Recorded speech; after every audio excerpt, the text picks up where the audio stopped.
Hello అండి. ఎలా ఉన్నారండి అందరూ? బాగున్నారా? మీరంతా బాగుండాలని మనస్ఫూర్తిగా దేవుడిని కోరుకుంటున్నాను. ఉదయాన్నే మరి దేవుడిని నేను మరొకటి కూడా కోరుకున్నానండి ఈరోజు ప్రత్యేకించి. ఎందుకంటే మరి ఈ రోజు నుంచే కదండీ 10థ్ క్లాస్ పిల్లలు మరి ఎగ్జామ్స్ రాస్తున్నారు. వాళ్ళు చదివినవన్నీ ప్రిపేర్ అయినవన్నీ కూడా మంచిగా పేపర్‌లో రావాలని అయితే దేవుడిని మనస్ఫూర్తిగా కోరుకున్నాను. ఎందుకంటే మరి సంవత్సరం అంతా ఎంతో కష్టపడి చదివారు. వాళ్ళ మొఖాల్లో ఆనందం చూడడానికే కదండీ తల్లిదండ్రులు ఎంతో ప్రయాసపడుతూ ఉంటారు. ప్రతి ఒక్క తల్లిదండ్రుల కోరిక నెరవేరాలని, అలాగే పిల్లలకి మంచి భవిష్యత్తు ఉండాలని అయితే దేవుడిని మనసారా కోరుకొని అయితే మరి ఈరోజు నేను పనులైతే స్టార్ట్ చేశాను. పిల్లలైతే ఎగ్జామ్స్ రాసేసారు. వాళ్ళ ఇంటికి కూడా వచ్చేసారు అనుకుంటున్నారేమో.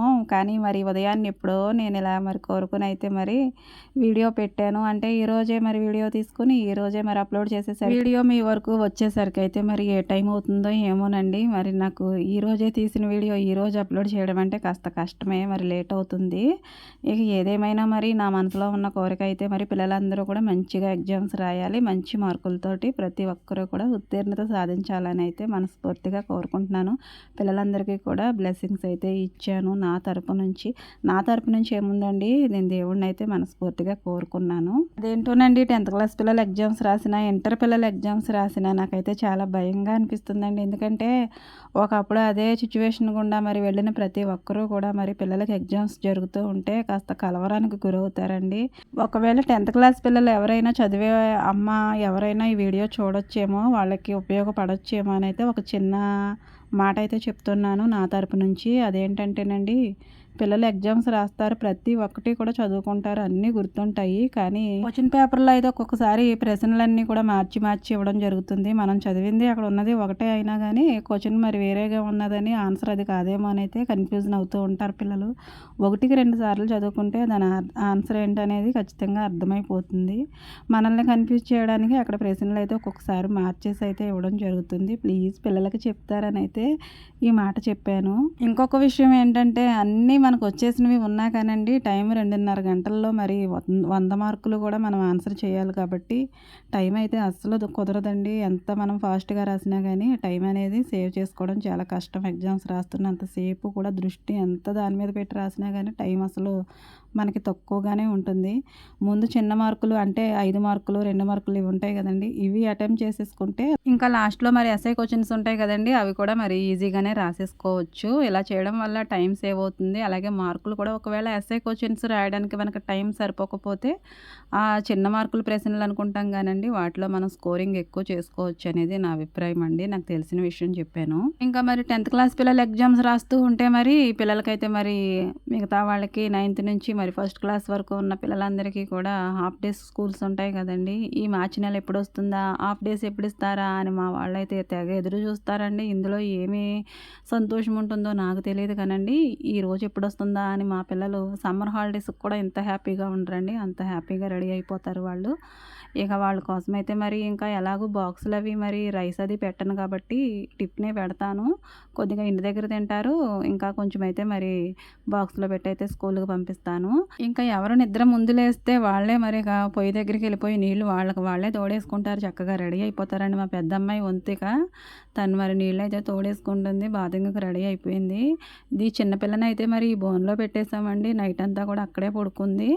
ఇక బజ్జీలు వేసాను కదండి, చల్ల బజ్జీలు, వాటిలోకి అయితే నేను పల్లీల చట్నీ అయితే చేస్తున్నాను. ఇవైతే చాలా బాగా వచ్చాయి, నూనె అయితే అస్సలు పీల్చలేదు, చాలా సాఫ్ట్గా కూడా ఉన్నాయండి బజ్జీలు. అత్తయ్యకైతే కొన్ని పెట్టాను. ఉదయాన్నే మరి ఉపాధి హామీ పనికి వెళ్తారు అత్తయ్య, పిల్లలతో పాటు అత్తయ్య కూడా ముందే వెళ్ళిపోతారు. 6:30 6 గంటలకల్లా వెళ్ళిపోతారు. ఇక చిన్న అమ్మాయి జుట్టు ఎరపోసుకుని మరి తినేస్తుందండి. బ్రష్ చేసుకొచ్చింది, టిఫిన్ తినేస్తే అక్క వచ్చే లోపల అయితే నేను కూడా వెళ్ళిపోవచ్చు అని ప్లాను. ఇక మరి వాళ్ళకు బాక్సులు కూడా పెట్టేశాను, కొన్ని కొన్ని అయితే వేసి. ఇంకా చట్నీ కూడా మరి సెపరేట్గా అయితే చిన్న చిన్న బాక్సుల్లో అయితే వేసి పెట్టేశానండి. వాళ్ళకి బాక్సులు సర్దైతే నాకు ఒక పని అయిపోయినట్టేనండి. ఇంకా నేనైతే ఇక్కడ కూర్చున్నానండి. పిల్లలకు జడ వేయడానికి ఎవరు వస్తారా ఫస్ట్ జడ వేద్దామని నేను చూస్తున్నాను. వాళ్ళు బుక్స్ బ్యాగ్స్ ఇవన్నీ సర్దుకుంటూ మరి ఇంకా కాస్తంత లేట్ అయితే చేస్తున్నారు. నేను ఏమని ఆలోచించుకుంటున్నానంటే, ఎందుకు వచ్చిన హాఫ్ డేస్ అంట, ఫుల్ డేనే పెట్టొచ్చు కదా, ఎందుకు మధ్యాహ్నం ఏదో వస్తారు 12:30 ఆ టైంకి, ఎండలో వస్తారు పిల్లలు. ఎందుకు నలుగుడు తప్పించి ఎండన పడుతుంది తప్పించి హాఫ్ డేస్ వల్ల ఏమీ యూజ్ లేదని అయితే నాకు అనిపిస్తుందండి. కానీ వీళ్ళకేం తెలుసు చిన్నపిల్లలు ఏదో మధ్యాహ్నం నుంచి ఇంటికొచ్చేస్తామని తెగ సంబరం పడిపోతూ రెడీ అయిపోతూ ఉంటారు. పిల్లలు ఎండ దెబ్బ తినేస్తారని నా బాధ నాకుందిలేండి. అందరికీ ఉంటుంది. కానీ మరి రూల్స్ అయితే మారవు కదా! మనం చదువుకున్న ముందు నుంచి ఇప్పటి నుంచో ఈ హాఫ్ డేస్ అనేవి ఉన్నాయి. మనం కూడా ఒకప్పుడు ఇలానే ఎంజాయ్ చేసాము. ఇంకా మా అబ్బాయి అయితే మరి నాకు హాఫ్ డే కదమ్మా ఫుల్ డే అని నాకు షాక్ ఇచ్చాడండి ఉదయాన్నేని. ఇంకా తనని మరి ఇక నేను ఇంక ఏమీ అనలేక మెదలకుండా గ్లాసుడు బియ్యమైతే గ్యాస్ మీద పెట్టుకొని తనను కూడా మరి రెడీ చేస్తున్నాను. ఇక మరి వీళ్ళైతే మరి జడలు వేసుకొని అయితే రెడీ అయిపోయారు. రోజు అయితే టైలు బెల్ట్లు ఇవన్నీ నేనే ఇవ్వాలండి. కానీ ఈ రోజైతే అన్నీ వాళ్ళే తెచ్చుకుని మరి రెడీ అయ్యారు. ఇక ఈరోజు షూ కూడా లేదండి. ఎందుకంటే చెమటలు పట్టేస్తాయి కదా సమ్మర్లోను. ఇక ఈ 15 రోజులు మరి ఇక చెప్పులతోనే వెళ్తారు.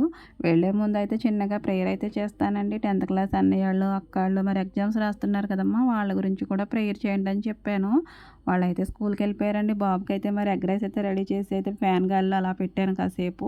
తనకు కూడా బాక్స్ అయితే సర్దేసి ఇచ్చేసాను. తను వెళ్ళిపోతున్నాడు. ఫుల్ డే అని ఎంత షాక్ ఇచ్చాడోనండి నా కొడుకు ఈరోజు. అప్పటికప్పుడు అలా మరి ఎగ్ రైస్ అయితే రెడీ చేసేసి తనను కూడా మరి పంపించేశాను. తర్వాత ఇంకా ఉన్న పనులన్నీ కూడా ఒక్కొక్కటిగా చేసుకుంటాను.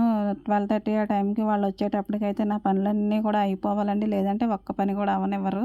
ఇక ముందైతే మరి జాడు తీసుకొచ్చి అంటే గడ్డి తీసుకొచ్చి అయితే కట్ చేసేద్దామని ఇక్కడ గుమ్మాలో పెట్టుకొని అయితే కత్తి పెట్టించుకొని రెడీ అయిపోయానండి కొయ్యడానికి. ఇలా చిన్న చిన్న ముక్కల్లా కొయ్యకుండా వేసేసామంటే మరి గేదెలు అయితే మరి తినేస్తాయండి. కానీ మరి చిన్నవి కదండి గొర్రె పిల్లలు, గొర్రెలు పొట్టేళ్ళు కూడా మరి వాటి నోరు ఎంతో ఉండదు. ఎంత పొడుగంటివి అయితే తినలేవు కాబట్టి కొంచెం కొంచెంగా కట్ చేసి అయితే వెయ్యాలని ఇక డైలీ ఇలా ఇదొక పనిలాగా అయితే పెట్టుకుని అయితే కోస్తున్నాను. చూసే వాళ్ళకి ఏంటంటే ఇక డైలీ ఇలా చూపిస్తున్నానని అయితే అనుకుంటారు.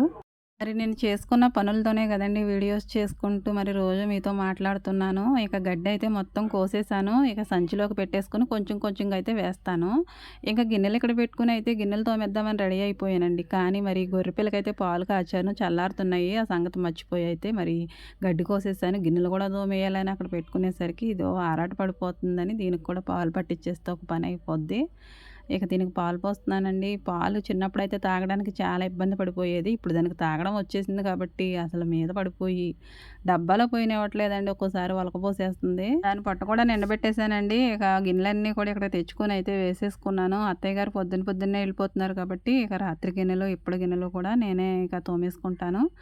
ఇక మళ్ళీ వంట అయిన తర్వాత వచ్చే గిన్నెలు మళ్ళీ తర్వాత తోముతాను. ముందు మాత్రం ఇవి తోమేసుకున్న తర్వాత ఇంకా మిగిలిన పనులు వంట పనులు ఉంటాయి కదండి, అవి చూసుకుంటాను. ఈలోపు అయితే మా మేనకోడలు వచ్చిందండి. సడన్గా చూసేసరికి అయితే కాస్తంత భయం వేసింది. భయం అంటే నేనేమో పని చేసేసుకుంటూ ఉంటే సడన్గా అలా చూసేటప్పటికైతే మరి కొంచెం భయపడ్డాను. తను ఇక హాస్టల్లో ఉంటుందండి. మొన్నొచ్చింది. ఏదైనా పనిని అలా కాన్సంట్రేషన్‌గా చేస్తూ ఉంటే సడన్‌గా మనిషిని చూసినా కానీ భయమేస్తుందని అయితే ఇప్పుడే అర్థమైందండి నాకు. ఇక గిన్నెలన్నీ అయితే తోమేసి పక్కన పెట్టేసుకున్నాను. అలాగే అక్కడ మరి శుభ్రంగా అయితే కడిగేసుకొని అక్కడ మరి మెతుకులు అవి లేకుండా అయితే శుభ్రంగా నీట్‌గా చేసేసుకున్నాను. ఇంకా మామయ్య గారికైతే బీరకాయ కూర అయితే వండానండి. ఇంకా మాకైతే రాత్రి కాచిన పెసరపప్పు చారు ఉందండి. అంటే నైట్ అని ఏముందండి, పెసరపప్పు చారు కొంచెం మరి సలవ చేస్తుందనేసి నైట్ కాచాను. ఇంకొంచెం ఉంది. దానికి కొంచెం మరి తోడుగా ఉంటుందని ఈ కూర వండానండి. ఏం కూర అంటే 4 ఏమో వంకాయలు, మరి టమాటో, అలాగే బంగాళదుంప, కొన్ని అయితే చిక్కుడుకాయలు దొరికినాయండి మా పాదుని. ఇవన్నీ కూడా కలగలిపి ఒక కూరలాగా అయితే చేశాను. టేస్ట్ అయితే బాగుంటుందండి. ఇలా కూరలు మరి ఒక్కోసారి కొద్ది కొద్దిగా ఉన్నప్పుడు అన్నీ కలిపేసి వండితే బాగుంటాయి.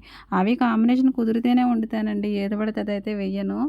ఇంకా మరి నేను నిమ్మరసం వేస్తానండి కూరల్లోనూ. ఈ సమ్మర్‌లో మరి ఇలా నిమ్మరసాలు, చింతపండులతోటైతే మరి చలవ చేస్తుంది కదా! నేను వండే ప్రతి కూరలో నిమ్మకాయ కంపల్సరీ ఉంటుందండి. చింతపండు అయితే ఒక్కొక్క కూరలో వేస్తాను. మొత్తానికైతే మసాలాలైతే తగ్గించే వండుతాను నేను ఏ కూర వండినా గానీ. నాన్ వెజ్‌లో తప్పించి కాయగూరలన్నిటిలో కూడా ఇలాంటివే. ఇంకా టీ ఏంటి ఎదిగని టైంలో అనుకుంటారేమో మరి బాబాయ్ అండి అంటే అత్తయ్య గారి వాళ్ళ తమ్ముడు మా ఊరే.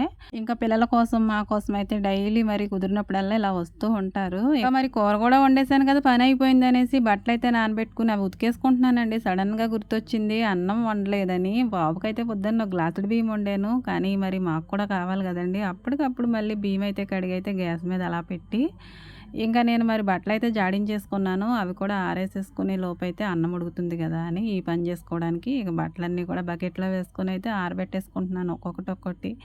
ఆరబెట్టుకోవట్లేదండి, ఆరేస్తున్నాను. ఇంకా అత్తయ్య కూడా వచ్చేసారండి. టైం వచ్చేసి 11 అవుతుంది. 11 గంటలకి ఈ రోజైతే మరి నేను బట్టలైతే ఆరేస్తున్నానండి. ఒక్కోసారి అయితే చాలా లేట్ అయిపోతుంది. ఈరోజు ఎర్లీగానే పనులన్నీ కూడా అయిపోయాయి. బట్టలు కూడా ఎక్కువేమీ ఉతకలేదండి, తక్కువే ఉతికాను. పిల్లలు వచ్చేసరికైతే మరి ఇలా బట్టలు ఆరేసి, గిన్నెలైతే తోమేసి, ఇవన్నీ కూడా ఇలా చేసుకున్నానండి. కానీ వాళ్ళొచ్చిన తర్వాత ఇంకా చాలా పనులుంటాయండి. వాళ్ళకి వడ్డించేది ఉంటది. అలాగే మరి ఈ బట్టలు మడతలు పెట్టుకోవాలి. ఒకవేళ పప్పులు అలాంటివి నానబోసుకుంటే అవి కూడా మరి రుబ్బుకోవాలి. అలాగే మరి స్టాండ్‌లో ఉన్న గిన్నెలన్నీ తీసుకెళ్ళి వేరే స్టాండ్‌లో పెట్టుకోవాలి. ఇంకా మరి అలా చేసుకుంటూనే వెళ్ళాలి గానండి, ఎన్ని పనులుంటాయండి అసలు తీరికే ఉండదు. ఇంక బట్టలు కూడా ఆరబెట్టేసానండి. ఇంక తర్వాత మరి ఇక్కడ చిన్న పిల్ల ఉంది గదండీ! గొర్రె పిల్ల. ఇది ఎండొచ్చేస్తుందనేసి దాన్నేమో నీడకి తీసుకొచ్చి ఇక్కడ కట్టేసాను. ఇక్కడైతే మామిడి చెట్టు కింద చాలా చల్లగా ఉంటుందండి. ఇంకా మరి దానికో కొంచెం, దీనికో కొంచెం అయితే మరి మేత వేశాను. బయట మరి పెద్ద పొట్టేలు ఉంది కదండీ! దానికి కూడా మేత పెట్టుకుంటూ, నీళ్లు పెట్టుకుంటూ, మరి చిన్న పిల్లని మరి చూసుకుంటూ, మరి ఇక సాయంత్రం అయినా, రాత్రి అయినా మరి ఇక వీటితోనే సరిపోతూ ఉంటుందండి. ఈలోపైతే మరి అన్నం ఉడికింది. ఇది అన్నం కూడా వంచేసుకుంటాను. ఇంకా పుచ్చకాయ ఉందండి. పిల్లలు మరి ఎండన పడొస్తారు కదా! వాళ్ళకి చల్లగా పుచ్చకాయ అంటే వాళ్ళకి చాలా ఇష్టం. ఈ సమ్మర్‌లో పుచ్చకాయ ఇష్టం లేని వాళ్ళంటూ ఎవరు ఉండరండి నాకు తెలిసి. ఇక మరి వాళ్ళకైతే చిన్న పీసెస్ లాగా అయితే కట్ చేసి పెడితే మరి తింటారు కదా అనేసి వాళ్ళ కోసమైతే పుచ్చకాయ కట్ చేస్తున్నాను. సడన్‌గా గుర్తొచ్చింది ఏంటంటేనండి, మరి బాబుకి పొద్దున్న ఒక గ్లాసుడు బియ్యం వండాను. ఇక అన్నం వండేసానన్న దృష్టిలో ఉన్నాను. ఇక మధ్యాహ్నం అన్నం మరి నాకు గుర్తు రాకపోతే ఇక అన్నం ఉండదు. ఇక తర్వాత మరి వండుకోవడానికి పిల్లలకి టైం అయిపోయిన తర్వాత వండినా ఏం ప్రయోజనం అండి. కాబట్టి ఎప్పటిది అప్పుడే చేసేసుకోవాలి. నేను పొయ్యి మీద వండవలసిన అన్నం గ్యాస్ మీద వండితే అలాగే ఉంటదనిపించింది. టైం అయితే 12 అవుతుంది. మామయ్య గారికి అయితే అన్నం పెట్టేశాను. ఇలా మరి హాఫ్ డే స్కూల్స్ ఫస్ట్ రోజు అయితే నా పనులు ఈ విధంగా చేసుకున్నానండి. హాఫ్ డే అయినా, ఫుల్ డే అయినా అమ్మకు మాత్రం పని కంపల్సరీ ఉంటుంది. ఎవరికైనా సెలవు ఉంటుందేమో కానీ అమ్మకు మాత్రం ఒక్క పూట కూడా సెలవు ఉండదండి. అదేంటో మరి ఎవరికి సెలవు వచ్చినా ఇంకా ఎక్స్ట్రా పనులు పడతాయి అమ్మకి. అంటే పిల్లలకు కానీ మరి ఆయనకు కానీ. ఈ వీడియో నచ్చిందండి అయితే లైక్ చేయండి, ఛానల్ సబ్స్క్రైబ్ చేసుకుని సపోర్ట్ చేయండి. Thank you for watching.